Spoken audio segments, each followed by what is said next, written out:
Hello there and welcome to the channel. I'm Cindy Daychuck with Queen Bee Creations and thanks for joining me today. We're doing a little bit of a thrift flip. I've got a big stash back there and I need to start working my way through it. It's just other things happen. So first up, I came across these. Now I have two of them. So they were $7 for the pair, and quite honestly these big cast iron hooks are worth every penny. So I'm going to fix up the little backing that they come on, but I also fully acknowledge that the buyer could just remove these because they love the hooks, because I do, and I'm not going to touch them. I love the patina on those. I love the color on those, so we're not going to deal with that. But I'm willing to bet that they were donated because the backing had bleed through. They painted it out. It's got a big knot in the back. So we're going to be removing these, and pretty straightforward. Just take a screwdriver to them. And then we are going to prime the painted surface. We're going to use, I've got a little bit that's getting thick in the bottom, so I'm going to use my Zinsser Bin Primer, which is awesome.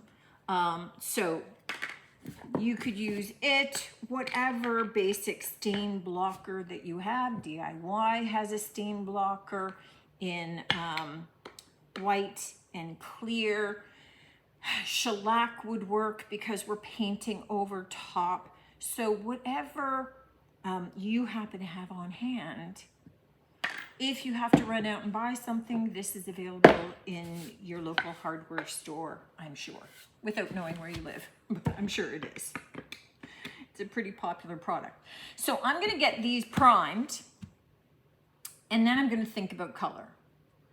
I'm looking at probably just going white because I want it to be, I want these to stand out. But I am considering whether or not I layer my colors so that I can distress these back a little bit. And I don't want to distress them back to what's there currently. So I'm going to do a little thinking about that. But in the meantime, they're getting primed. Wiped down and primed.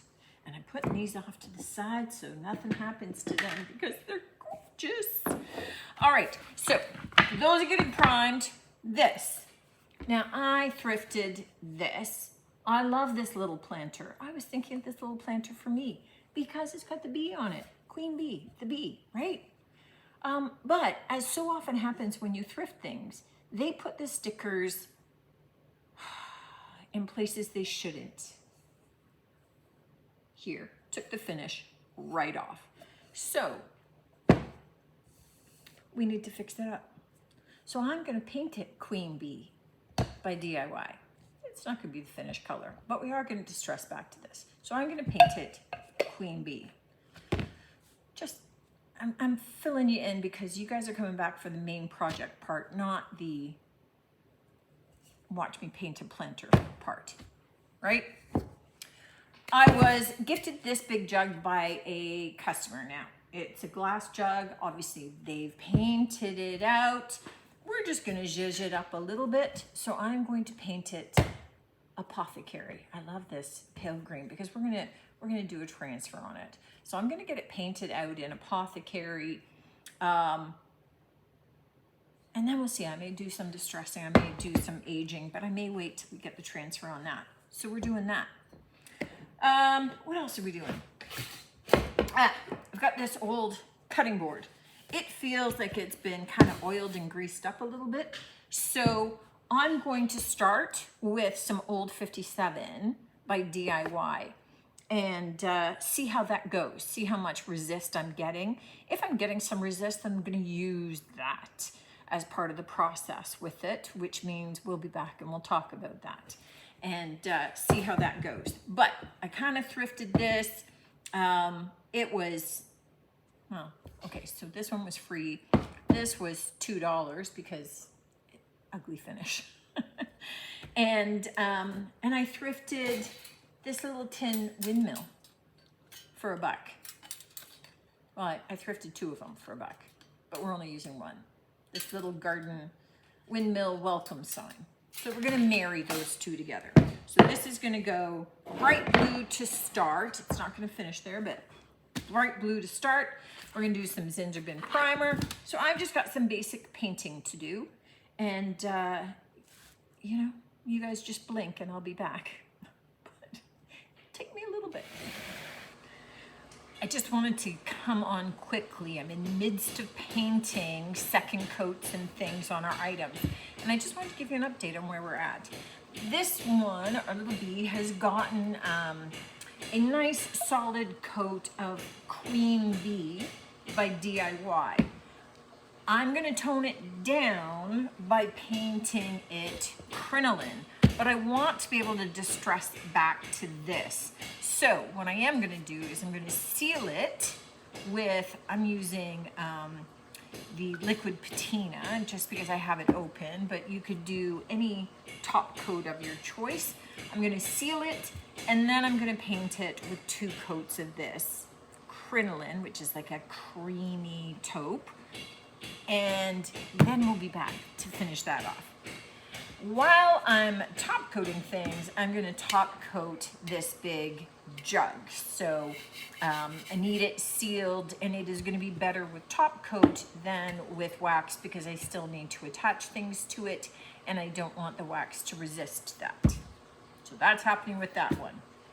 Our big cutting board is, I'm painting both sides, so it's just got 1 coat on both sides, and I still have to do second coat on both sides, so it's still happening. These little pieces, this is the one that had the big knot on it. I left it with the primer on, the Zinsser Bin primer, to see whether or not it would pull, you know, get that big splotch. It did not leak through the Zinsser. So I've put 1 coat of cake batter on there, and I still have to get a second coat of cake batter on that before we come back and carry on with it. So now you're up to date. We're just second coating or top coating things. That's it right now. So you're not missing much. On our big jug, what I want to do is add a label. Now I have the seed catalog by IOD, Iron Orchid Designs, and I've picked out this big label to go on it. Now, I could, because I've sealed this with a top coat, I could just add the label directly onto it. But I want to create a little bit more interest. So what I have is I have a piece of fabric that has been coffee stained. So pretty grungy looking, nice and old looking. It's not old, but it looks old. And it's not ironed, it's just been through the dryer. But we're going to attach our transfer. Let me get a transfer stick. We're going to attach our transfer onto that and ultimately attach it on. So I'm just going to kind of roughly put it on here, following a bit of the grain. Now I've got a big hunk of glue on there, but we're going to affix this onto our fabric. Now, you have a choice. You could coat your fabric with a top coat, let it dry, and then rub your transfer into it. Or you can ultimately just rub the transfer directly into the fabric. So, not saying it's going to be easy, right? You can see that it's starting to affix. There's a little spot that I'm missing.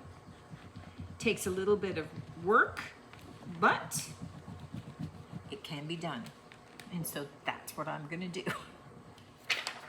All right, once it's affixed, look how good that looks. Looks nice and aged. What I am going to do is just kind of cut down a little bit closer, a kind of an even edging here, so that I have a little bit of fabric around the outside of this. That's part of the beauty, let some of the fabric show. So I'm gonna even that out a little bit, and then I'm going to wax it all. I'm just gonna use clear furniture wax. So I'm gonna use DIY clear wax and just wax it all, including the fabric. And that just kind of helps seal it, helps protect it a little bit, gives it a bit of an oilcloth feel. Okay, maybe one more thing to do before I wax it. I just decided that now that I have cut the edges of this, they're a little too pristine. And so I'm just taking my X-Acto knife and just kind of teasing out a couple of threads along the edges just to fray them up a little bit. Nothing major, but just enough that I get a little bit of a rougher edging than this. And then that way, as threads kind of work their way loose, if they do, it looks like it's by design. So I'm just gonna tease those all out. And then once I have that done, I am just going to take my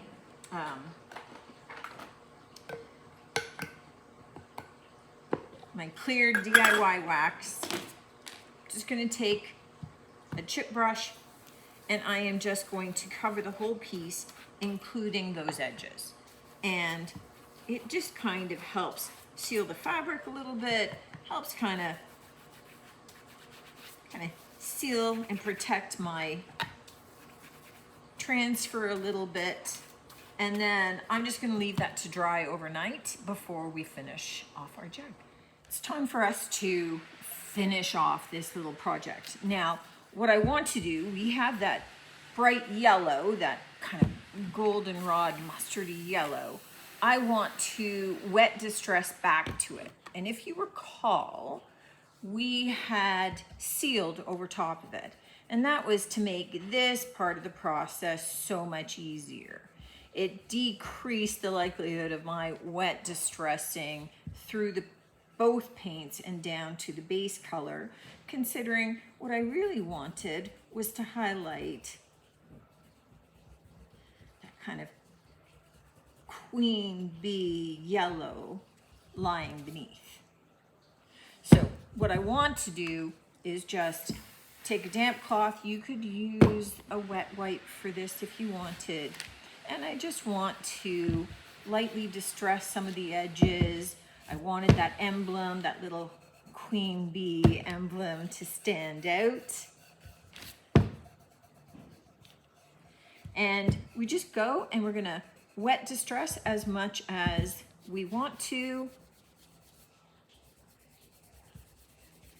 And then we put this off to the side to dry. And when it's dry, I will seal it. Now, because it's a planter, I'm gonna use a top coat as opposed to a wax. If I was using this inside and it wasn't going to be a planter, maybe I was just tossing trinkets into it, I could seal with a wax if I chose to. So again, in the case of something like this, your choice of sealer is really dependent upon your perceived or planned use of the piece more than anything else. The next piece is I need to get this all glued up for my jug. Just looking at the sides. Which side do I want it on? I'm right-handed, so I'm gonna put it with the handle to the right. You do you. I'm just taking some Gorilla Glue adhesive. You could use an E6000. You could do virtually any glue of your choice that is going to stick. You could use a hot glue if you want. I just am not, fast enough with the hot glue. When I'm gluing all the way around something like this, usually one side has dried by the time that I finish. I get that I could do it with it turned on its side and glue as I go. Or I could just use this kind of glue and it's going to be fine. All I want is just to make sure that I've got all those edges. Now I'm not doing right out to the edges. I've got those frayed edges, if you recall. And I'm okay with those raw edges kind of sticking, not sticking out, but being free-flowing. That they don't have to be adhered down. I just want all the edging beyond that. However, center it for yourself. Oh, make sure it's head up.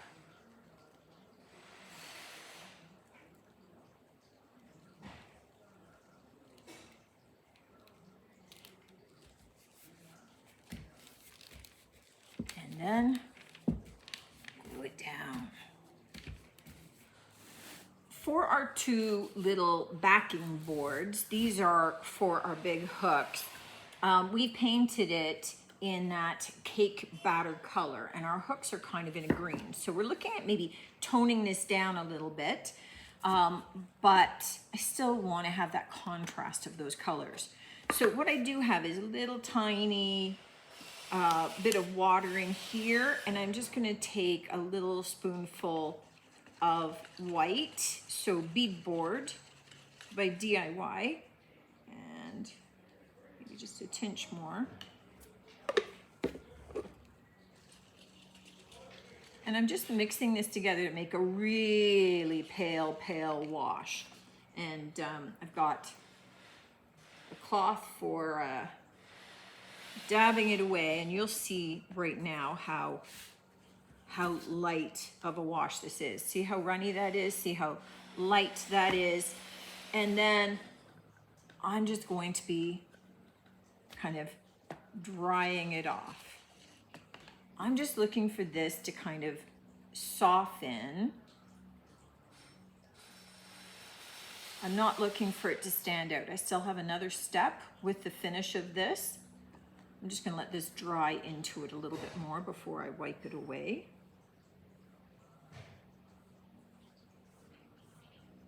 But you can see how pale that is, how runny that is. So I just want it to dry a little bit more. If I'd made it thicker, I could have dabbed sooner, but I made it pretty wet. So I'm just going to let it dry before dabbing. There we go. So I'm gonna do that and let that dry. And then we're gonna do, obviously we have to seal it, but I want another little step in there during the sealing process, just to age it a little bit more in keeping with our hooks. Now we've got our big board painted out in turquoise, and you remember this was that dark brown. So before I do any distressing, which I do want to do, I want to do a little dry brushing on this one. So unlike those plaques where I did a white wash, this time I'm going to do dry brushing with the same white, with that beadboard. So I love using like uneven chip brushes for this. So I have a little tiny bit of paint, and then I'm wiping a lot of it away. And then I'm just going to lightly drag my brush up and down over the surface. So you can see that we get very uneven and irregular textures and lines. We're not covering it. We want to see that blue through it. And you have control over how heavy you do this. What I like is doing it this way. You're going to get heavier concentration of the paint on those edges. So it helps the edges really stand out. But it adds a more textured, weathered finish to this.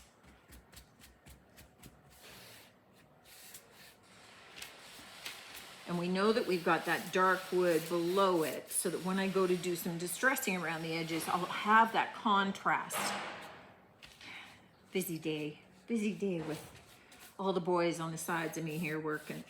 So we'll have the contrast between that white edging and then some of that dark brown. So I need to get this all dry brushed with the white, and don't forget the edges, and then let it dry, and we can come back and do some of our distressing.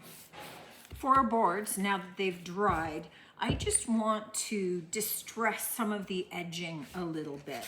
So I'm just gonna take some light sandpaper, and I'm using sandpaper rather than wet distressing in this case, just because I don't want it particularly heavy. I just want it in some areas, just lightly get a little bit of that dark line showing up. So, you know, here on the front, I've got the runnels here, so I can distress all the way around that, around some of the edging. And then I'm gonna seal it with some clear wax, and then I'll come back as we start looking at the next steps on this. For the last little piece on this hanger, we need to have something up there. I went into my stash and I pulled some ribbon. So turquoise and a pink, just to brighten it up, and a little bit of a black and white check. Now these are pretty stiff. So wrapping them around the handle and tying it, it's not going to look pretty. So what I'm gonna do instead is I'm gonna make a multiple bow, and I've got a piece of wire here to be able to one, hold it in place, and then two, be able to attach it onto this piece. It's not gonna be free floating, so it's not necessary for me to have the ribbon around the back. So what I'm gonna do is I'm gonna make one loop, and because I've got my colors layered on top of each other, in this instance, my blue is my dominant color. So I want that blue to always be face up. Now, I could just simply go with this double loop and then tie right into the center of it. If I just wanted that, I want it a little fuller. So what I'm going to do is take this back through. So I've got my double bow, but I want to do another one so that when this comes back, I'm going to have it as well. But you see how when I take it back, this is lying up here, and I actually want it lying straight down. So I need to twist at the back so that those dangles will dangle in the right direction. So when I take this one back, I'm going to twist it so that those hang in the right direction. Does that make sense? So there's a little twist that happens. And then I'm going to take my wire right down the middle of this and then pull it tight and twist. So that's going to hold that bow in place so that I have this action happening. But what happens is now I can pull them all apart so that I can create, and each of these has a little bit of a wire edge. So I can now create all of these extra loops. And because I did it a second time, I end up with 6 loops. So you just end up kind of pulling them apart, kind of squishing them in ways that helps all of your various ribbons be seen. So I'm gonna play with that, and easier to do once I've attached it to my piece. But I just take those same wires and I can wrap it around the base. For our little plaque backings. We need to seal this up now that we've got the whitewash. And I just left that on. I really liked how it turned out. Because this is DIY paint, it dries lighter and it goes back to its darker shades, its original color, once you seal it. So we're gonna get it sealed with that clear wax. So that yellow, that cake batter, pops out a little bit more. It'll dry a little bit lighter than this once that wax has fully dried. Just taking a little bit of the excess off. And again, because we're putting those distressed hooks back on, I'm just gonna add a little bit of dark wax here and there. Now this is a little heavier than it will be. I'm taking my clear wax brush again and just kind of softening that and tying it in a little bit more. You just don't want the backing to look pristine and the other pieces to look a little bit more aged and antiqued. You want them to fit together. So all that I have to do now is reattach my hooks. Let's take a look at our finished projects. Now, one of the things that I try and show you with the thrift flips is just to give you an idea of what you could do with some of these objects, so that when you see them, if you're out thrifting, or if you happen to have similar items in your home that are just kind of languishing in the crawl space or the garage or a deep dark cupboard somewhere, you get an idea of what to be able to do with them, how you could switch them up. Not with the idea that this is perfect as it is for you, for your home decor. You're gonna switch up colors. You're gonna maybe switch up a little bit of the style, depending upon the look in your home or what you're doing. Certainly if you are a reseller, if you're looking at having some items for marketplaces, then it gives you an idea of some different things that you could do or try.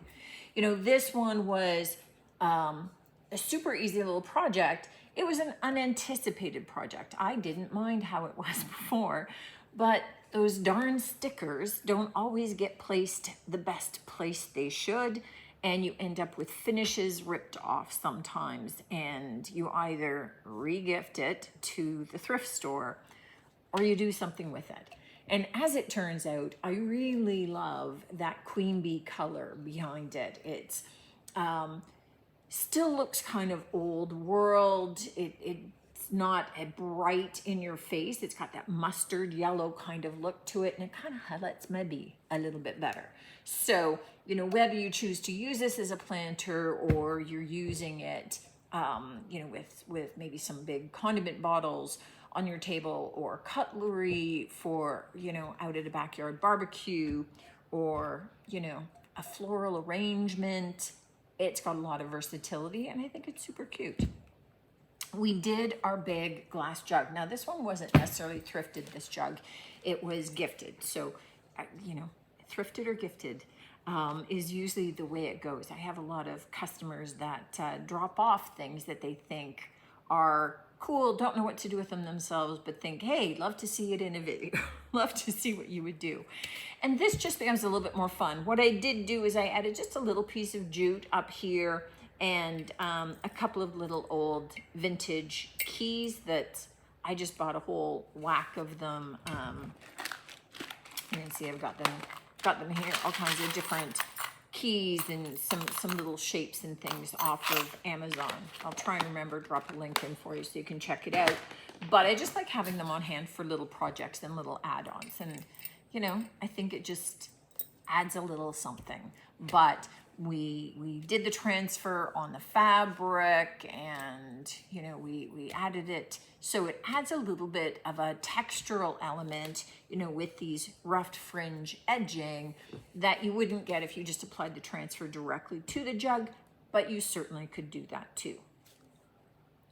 We had these little hooks, and if you recall, it wasn't a great paint job, and there was a lot of bleed through, so we had to take care of the bleed through first. We had to seal that up, check and make sure that there was no additional bleed through coming through. Otherwise, we needed an additional coat of our blocker, but it seemed to do the trick. I really love the contrast of colors here. I don't know why I ended up with two sort of yellow toned projects. This was a different yellow, Queen Bee. This was the cake batter. But you know what? I like it. We did the whitewash. I didn't wipe it away because it was a fairly watery wash. I just left it to sit and dry, and I really like the look of that. And I love the contrast with those light green handles. So we did some waxing, a little bit of dark wax for you on a couple of projects today, give you an idea of how to be able to use that. But, you know, a great way to be able to just upcycle those very quickly. This was a super old and ugly cutting board. We also had thrifted this little welcome sign. I added a bow for a change. Not my, you know, I may change that out. I think now I want a simpler bow, actually. So when I take a picture of it, if it's a simpler bow, not as many loops, that's why. I think that's a little too top heavy, a little too top heavy. But you get the idea with adding some ribbon to the top, just a little bit of whitewashing over this. You could have also done white wax and wiped it back to be able to soften some of that turquoise color. But I wanted to do a color that was a little bit different for you, that you don't see maybe as often, certainly as if it was pure white. And it just adds a little bit of a brighter, more cheerful note. Let me know what you think of these. Let me know what your favorite is. Let me know if you're screaming, yeah, change the bow out. I'm gonna change that out. So I'll probably keep the same ribbons because that's what I got. But, you know, I'm looking at it and kind of going, I'm not even digging the blue with it. The blue is too blue and my turquoise is too turquoise. So I'm not sure where I'm going to end up going with that. But the bow has to change. That's my problem with bows. Even when they're right, I'm not sure that they're right. They're just not my thing. I don't know why. I don't know why. I don't mind some bows. I like my mom's bows. She does really awesome bows. I don't know. I need practice, I guess. Maybe I just don't like my bows. That could be it. Let me know your thoughts. Let me know your opinions. I'm changing it regardless because it'll be changed before you even have a chance to comment. But hope this gave you some ideas as always. Thank you for tuning in. Look forward to you tuning in again and seeing you on the next one. Until then, take care.